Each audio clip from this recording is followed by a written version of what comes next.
ГСП онлайн. Городские новости сейчас.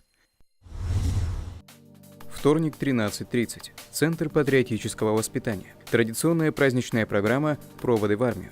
Ежегодно в армию напутствуют ребят-призывников.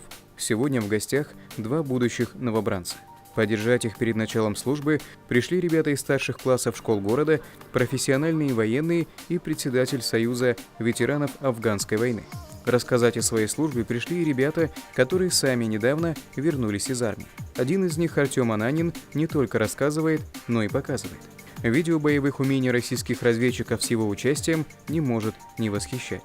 Потому что каждый мужчина в своей жизни должен пройти те все испытания, которые проходят военнослужащие в армии.